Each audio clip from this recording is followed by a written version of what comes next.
شروع اللہ کا نام لے کر جو بڑا مہربان نہایت رحم والا ہے۔ الف لام میم۔ کیا لوگ یہ خیال کیے ہوئے ہیں کہ صرف یہ کہنے سے کہ ہم ایمان لے آئے چھوڑ دیے جائیں گے اور ان کی آزمائش نہیں کی جائے گی؟ اور جو لوگ ان سے پہلے ہو چکے ہیں ہم نے ان کو بھی آزمایا تھا اور ان کو بھی آزمائیں گے، سو اللہ ان کو ضرور معلوم کرے گا جو اپنے ایمان میں سچے ہیں اور ان کو بھی جو جھوٹے ہیں۔ کیا وہ لوگ جو برے کام کرتے ہیں یہ سمجھے ہوئے ہیں کہ یہ ہمارے قابو سے نکل جائیں گے؟ جو فیصلہ یہ کرتے ہیں برا ہے۔ جو شخص اللہ کی ملاقات کی امید رکھتا ہو تو اللہ کا مقرر کیا ہوا وقت ضرور آنے والا ہے اور وہ سننے والا ہے، جاننے والا ہے۔ اور جو شخص محنت کرتا ہے تو اپنے ہی فائدے کے لیے محنت کرتا ہے، بے شک اللہ تو سارے جہان سے بے نیاز ہے۔ اور جو لوگ ایمان لائے اور نیک عمل کرتے رہے ہم ان کے گناہوں کو ان سے دور کر دیں گے اور ان کو ان کے اعمال کا بہت اچھا بدلہ دیں گے۔ اور ہم نے انسان کو اس کے ماں باپ کے ساتھ نیک سلوک کرنے کا حکم دیا ہے۔ اے مخاطب، اگر تیرے ماں باپ تجھے مجبور کریں کہ تو میرے ساتھ کسی کو شریک بنائے جس کی حقیقت کی تجھے واقفیت نہیں تو ان کا کہا نہ مانیو۔ تم سب کو میری طرف لوٹ کر آنا ہے، پھر جو کچھ تم کرتے تھے میں تم کو جتا دوں گا۔ اور جو لوگ ایمان لائے اور نیک عمل کرتے رہے ان کو ہم نیک لوگوں میں داخل کریں گے۔ اور بعض لوگ ایسے ہیں جو کہتے ہیں کہ ہم اللہ پر ایمان لائے، پھر جب ان کو اللہ کے راستے میں کوئی ایذا پہنچتی ہے تو لوگوں کے ایذا پہنچانے کو یوں سمجھتے ہیں جیسے اللہ کا عذاب۔ اور اگر تمہارے پروردگار کی طرف سے مدد پہنچے تو کہتے ہیں کہ ہم تو تمہارے ساتھ تھے۔ کیا جو اہل عالم کے سینوں میں ہے اللہ اس سے واقف نہیں؟ اور اللہ ان کو ضرور معلوم کرے گا جو سچے مومن ہیں، اور وہ منافقوں کو بھی معلوم کر کے رہے گا۔ اور جو کافر ہیں وہ مومنوں سے کہتے ہیں کہ ہمارے طریقے پر چلو اور ہم تمہارے گناہ اٹھا لیں گے، حالانکہ وہ ان کے گناہوں کا کچھ بھی بوجھ اٹھانے والے نہیں۔ کچھ شک نہیں کہ یہ جھوٹے ہیں اور یہ اپنے بوجھ بھی اٹھائیں گے اور اپنے بوجھوں کے ساتھ اور لوگوں کے بوجھ بھی۔ اور جو جھوٹ یہ لوگ گھڑتے رہے قیامت کے دن ان کی ان سے ضرور پرسش ہوگی۔ اور ہم نے نوح کو ان کی قوم کی طرف بھیجا تو وہ ان میں 50 برس کم 1000 برس رہے۔ پھر ان لوگوں کو طوفان کے عذاب نے آ پکڑا اور وہ ظالم تھے۔ پھر ہم نے نوح کو اور کشتی والوں کو نجات دی اور کشتی کو اہل عالم کے لیے نشانی بنا دیا۔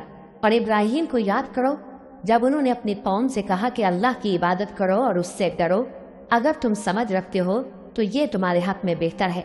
تم تو اللہ کو چھوڑ کر بتوں کو پوجتے اور جھوٹی باتیں بناتے ہو۔ جن لوگوں کو تم اللہ کے سوا پوجتے ہو وہ تم کو رزق دینے کا اختیار نہیں رکھتے، بس اللہ ہی کے ہاں سے رزق طلب کرو اور اسی کی عبادت کرو اور اسی کا شکر کرو، اسی کی طرف تم لوٹ کر جاؤ گے۔ اور اگر تم جھٹلاتے ہو تو تم سے پہلے بھی امتیں اپنے پیغمبروں کی تکذیب کر چکی ہیں، اور پیغمبر کے ذمے کھول کر سنا دینے کے سوا اور کچھ نہیں۔ کیا انہوں نے نہیں دیکھا کہ اللہ کس طرح خلقت کو پہلی بار پیدا کرتا ہے پھر کس طرح اس کو دوبارہ پیدا کرے گا؟ یہ اللہ کو آسان ہے۔ کہہ دو کہ ملک میں چلو پھرو اور دیکھو کہ اس نے کس طرح خلقت کو پہلی دفعہ پیدا کیا ہے، پھر اللہ ہی دوسری بار بھی پیدا کرے گا۔ بے شک اللہ ہر چیز پر قادر ہے۔ وہ جسے چاہے عذاب دے اور جس پر چاہے رحم کرے، اور اسی کی طرف تم لوٹائے جاؤ گے۔ اور تم اس کو نہ زمین میں عاجز کر سکتے ہو نہ آسمان میں، اور نہ اللہ کے سوا تمہارا کوئی دوست ہے اور نہ مددگار۔ اور جن لوگوں نے اللہ کی آیتوں سے اور اس کے سامنے حاضر ہونے سے انکار کیا وہ میری رحمت سے نا امید ہو گئے ہیں اور ان کو درد دینے والا عذاب ہوگا۔ تو ان کی قوم کے لوگ جواب میں بولے تو یہ بولے کہ اسے مار ڈالو یا جلا دو، مگر اللہ نے ان کو آگ میں جلنے سے بچا لیا۔ جو لوگ ایمان رکھتے ہیں ان کے لیے اس میں نشانیاں ہیں۔ پر ابراہیم نے کہا کہ تم جو اللہ کو چھوڑ کر بتوں کو لے بیٹھے ہو تو دنیا کی زندگی میں باہم دوستی کے لیے، مگر پھر قیامت کے دن ایک دوسرے کی دوستی سے انکار کر دو گے اور ایک دوسرے پر لعنت بھیجو گے، اور تمہارا ٹھکانہ دوزخ ہوگا اور کوئی تمہارا مددگار نہ ہوگا۔ بس ان پر ایک لوط ایمان لائے اور ابراہیم کہنے لگے کہ میں اپنے پروردگار کی طرف ہجرت کرنے والا ہوں، بے شک وہ غالب ہے، حکمت والا ہے۔ اور ہم نے ان کو اسحاق اور یعقوب بخشے اور انہی کی اولاد میں پیغمبری اور کتاب رکھ دی، اور ان کو دنیا میں بھی ان کا صلہ عنایت کیا اور وہ آخرت میں بھی نیک لوگوں میں ہوں گے۔ اور لوط کو یاد کرو جب انہوں نے اپنی قوم سے کہا کہ تم عجب بے حیائی کے مرتکب ہوتے ہو، تم سے پہلے اہل عالم میں سے کسی نے ایسا کام نہیں کیا۔ کیا تم مردوں کی طرف مائل ہوتے اور راہزنی کرتے ہو اور اپنی مجلسوں میں ناپسندیدہ کام کرتے ہو؟ تو ان کی قوم کے لوگ جواب میں بولے تو یہ بولے کہ اگر تم سچے ہو تو ہم پر عذاب لے آؤ۔ لوط نے کہا کہ اے میرے پروردگار، ان مفسد لوگوں کے مقابلے میں مجھے نصرت عنایت فرما۔ اور جب ہمارے فرشتے ابراہیم کے پاس خوشی کی خبر لے کر آئے تو کہنے لگے کہ ہم اس بستی کے لوگوں کو ہلاک کر دینے والے ہیں کہ یہاں کے رہنے والے نافرمان ہیں۔ ابراہیم نے کہا کہ اس میں تو لوط بھی ہیں۔ وہ کہنے لگے کہ جو لوگ یہاں رہتے ہیں ہمیں سب معلوم ہے، ہم ان کو اور ان کے گھر والوں کو بچا لیں گے بجز ان کی بیوی کے کہ وہ پیچھے رہنے والوں میں ہوگی۔ اور جب ہمارے فرشتے لوط کے پاس آئے تو وہ ان کی وجہ سے ناخوش اور تنگ دل ہوئے۔ فرشتوں نے کہا کچھ خوف نہ کیجیے اور نہ رنج کیجیے، ہم آپ کو اور آپ کے گھر والوں کو بچا لیں گے مگر آپ کی بیوی کے پیچھے رہنے والوں میں ہوگی۔ ہم اس بستی کے رہنے والوں پر اس سبب سے کہ یہ بدکرداری کرتے رہے ہیں آسمان سے عذاب نازل کرنے والے ہیں، اور ہم نے سمجھنے والے لوگوں کے لیے اس بستی کی ایک کھلی نشانی چھوڑ دی۔ اور مدین کی طرف ان کے بھائی شعیب کو بھیجا تو انہوں نے کہا اے قوم، اللہ کی عبادت کرو اور روز آخر کے آنے کی امید رکھو اور ملک میں فساد نہ مچاؤ۔ مگر انہوں نے ان کو جھوٹا سمجھا، سو ان کو زلزلے کے عذاب نے آ پکڑا اور وہ اپنے گھروں میں اوندھے پڑے رہ گئے۔ اور عاد اور سمود کو بھی ہم نے ہلاک کر دیا، چنانچہ ان کے ویران گھر تمہاری آنکھوں کے سامنے ہیں۔ اور شیطان نے ان کے اعمال ان کو آراستہ کر دکھائے اور ان کو سیدھے رستے سے روک دیا، حالانکہ وہ دیکھنے والے لوگ تھے۔ اور قارون اور فرعون اور حامان کو بھی ہلاک کر دیا، اور ان کے پاس موسیٰ کھلی نشانیاں لے کر آئے تو وہ ملک میں مغرور ہو گئے، اور وہ ہمارے قابو سے نکل جانے والے نہ تھے، تو ہم نے سب کو ان کے گناہوں کے سبب پکڑ لیا۔ سو ان میں کچھ تو ایسے تھے جن پر ہم نے پتھروں کا مے برسایا، اور کچھ ایسے تھے جن کو چنگھاڑ نے آ پکڑا، اور کچھ ایسے تھے جن کو ہم نے زمین میں دھسا دیا، اور کچھ ایسے تھے جن کو غرق کر دیا۔ اور اللہ ایسا نہ تھا کہ ان پر ظلم کرتا، لیکن وہی اپنے آپ پر ظلم کرتے تھے۔ جن لوگوں نے اللہ کے سوا اوروں کو کارساز بنا رکھا ہے، ان کی مثال مکڑی کی سی ہے کہ وہ بھی ایک طرح کا گھر بناتی ہے، اور کچھ شک نہیں کہ تمام گھروں سے کمزور مکڑی کا گھر ہے۔ کاش یہ اس بات کو جانتے، یہ جس چیز کو اللہ کے سوا پکارتے ہیں خواہ وہ کچھ ہی ہو، اللہ اسے جانتا ہے اور وہ غالب ہے، حکمت والا ہے۔ اور یہ مثالیں ہم لوگوں کے سمجھانے کے لیے بیان کرتے ہیں، اور اسے تو اہل دانش ہی سمجھتے ہیں۔ اللہ نے آسمان اور زمین کو حکمت کے ساتھ پیدا کیا ہے، کچھ شک نہیں کہ ایمان والوں کے لیے اس میں نشانی ہے۔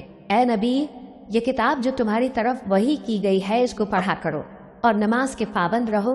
کچھ شک نہیں کہ نماز بے حیائی اور بری باتوں سے روکتی ہے، اور اللہ کا ذکر سب سے بڑا ہے، اور جو کچھ تم کرتے ہو اللہ اسے جانتا ہے۔ اور اہل کتاب سے بحث نہ کرو مگر ایسے طریق سے کہ نہایت اچھا ہو۔ ہاں، جو ان میں سے بے انصافی کریں ان کے ساتھ اسی طرح مجادلہ کرو، اور کہہ دو کہ جو کتاب ہم پر اتری اور جو کتابیں تم پر اتری ہم سب پر ایمان رکھتے ہیں، اور ہمارا اور تمہارا معبود ایک ہی ہے، اور ہم اسی کے فرما بردار ہیں۔ اور اسی طرح ہم نے تمہاری طرف کتاب اتاری ہے، تو جن لوگوں کو ہم نے کتابیں دی تھیں وہ اس پر ایمان لے آتے ہیں، اور بعض ان مشرک لوگوں میں سے بھی اس پر ایمان لے آتے ہیں، اور ہماری آیتوں سے وہی انکار کرتے ہیں جو ہیں ہی کافر۔ اور تم اس سے پہلے کوئی کتاب نہیں پڑھتے تھے اور نہ اسے اپنے ہاتھ سے لکھ ہی سکتے تھے۔ ایسا ہوتا تو اہل باطل ضرور شک کرتے، بلکہ یہ روشن آیتیں ہیں جن لوگوں کو علم دیا گیا ہے ان کے سینوں میں محفوظ، اور ہماری آیتوں سے وہی لوگ انکار کرتے ہیں جو بے انصاف ہیں۔ اور کافر کہتے ہیں کہ اس پر اس کے پروردگار کی طرف سے نشانیاں کیوں نازل نہیں ہوئیں؟ کہہ دو کہ نشانیاں تو اللہ ہی کے پاس ہیں، اور میں تو کھلم کھلا خبردار کرنے والا ہوں۔ کیا ان لوگوں کے لیے یہ کافی نہیں کہ ہم نے تم پر کتاب نازل کی جو ان کو پڑھ کر سنائی جاتی ہے؟ کچھ شک نہیں کہ مومن لوگوں کے لیے اس میں رحمت اور نصیحت ہے۔ کہہ دو کہ میرے اور تمہارے درمیان اللہ ہی گواہ کافی ہے۔ جو چیز آسمانوں اور زمین میں ہے وہ سب کو جانتا ہے، اور جن لوگوں نے باطل کو مانا اور اللہ سے انکار کیا وہی نقصان اٹھانے والے ہیں۔ اور یہ لوگ تم سے عذاب کے لیے جلدی کر رہے ہیں، اور اگر ایک وقت مقرر نہ ہو چکا ہوتا تو ان پر عذاب آ بھی گیا ہوتا، اور وہ کسی وقت میں ان پر ضرور اچانک آ کر رہے گا اور ان کو معلوم بھی نہ ہوگا۔ یہ تم سے عذاب کے لیے جلدی کر رہے ہیں، جبکہ دوزخ تو کافروں کو گھیر لینے والی ہے۔ جس دن عذاب ان کو ان کے اوپر سے اور ان کے پیروں کے نیچے سے ڈھانک لے گا، اور اللہ فرمائے گا کہ جو کام تم کیا کرتے تھے اب ان کا مزہ چکھو۔ اے میرے بندو جو ایمان لائے ہو، میری زمین فراخ ہے تو میری ہی عبادت کرو۔ ہر شخص موت کا مزہ چکھنے والا ہے، پھر تم ہماری ہی طرف لوٹ کر آؤ گے۔ اور جو لوگ ایمان لائے اور نیک عمل کرتے رہے، ان کو ہم بہشت کے اونچے اونچے محلوں میں جگہ دیں گے، جن کے نیچے نہریں بہہ رہی ہیں، ہمیشہ ان میں رہیں گے۔ نیک عمل کرنے والوں کا یہ خوب بدلہ ہے، جو صبر کرتے اور اپنے پروردگار پر بھروسہ رکھتے ہیں۔ اور بہت سے جانور ہیں جو اپنا رزق اٹھائے نہیں پھرتے، اللہ ہی ان کو رزق دیتا ہے اور تم کو بھی، اور وہ سننے والا ہے، جاننے والا ہے۔ اور اگر ان سے پوچھو کہ آسمانوں اور زمین کو کس نے پیدا کیا اور سورج اور چاند کو کس نے تمہارے زیر فرمان کیا، تو کہہ دیں گے اللہ نے۔ تو پھر یہ کہاں الٹے گا رہے ہیں؟ اللہ ہی اپنے بندوں میں سے جس کے لیے چاہتا ہے روزی فراخ کر دیتا ہے، اور جس کے لیے چاہتا ہے تنگ کر دیتا ہے۔ بے شک اللہ ہر چیز سے واقف ہے۔ اور اگر تم ان سے پوچھو کہ آسمان سے پانی کس نے برسایا، پھر اس سے زمین کو اس کے مرنے کے بعد کس نے زندہ کیا، تو کہہ دیں گے کہ اللہ نے۔ کہہ دو کہ اللہ کا شکر ہے، لیکن ان میں اکثر نہیں سمجھتے۔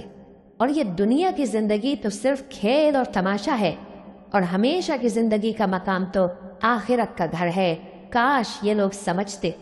پھر جب یہ کشتی میں سوار ہوتے ہیں تو اللہ کو پکارتے، خالص کرتے ہوئے اسی کے لیے اطاعت کو، لیکن جب وہ ان کو نجات دے کر خشکی پر پہنچا دیتا ہے تو جھٹ شرک کرنے لگ جاتے ہیں، تاکہ جو ہم نے ان کو بخشا ہے اس کی ناشکری کریں اور فائدہ اٹھائیں۔ سو خیر، ہم قریب ان کو معلوم ہو جائے گا۔ کیا انہوں نے نہیں دیکھا کہ ہم نے حرم کو مقام امن بنایا ہے، اور لوگ ان کے گرد و نواح سے اچک لیے جاتے ہیں؟ کیا یہ لوگ باطن پر اعتقاد رکھتے ہیں اور اللہ کی نعمتوں کی ناشکری کرتے ہیں؟ اور اس سے بڑا ظالم کون جو اللہ پر جھوٹ بہتان باندھے، یا جب حق بات اس کے پاس آئے تو اس کی تکذیب کرے؟ کیا کافروں کا ٹھکانہ جہنم میں نہیں ہے؟ اور جن لوگوں نے ہمارے راستے میں محنت کی، ہم ان کو ضرور اپنے رستوں پر چلا دیں گے، اور اللہ تو نیکوکاروں کے ساتھ ہے۔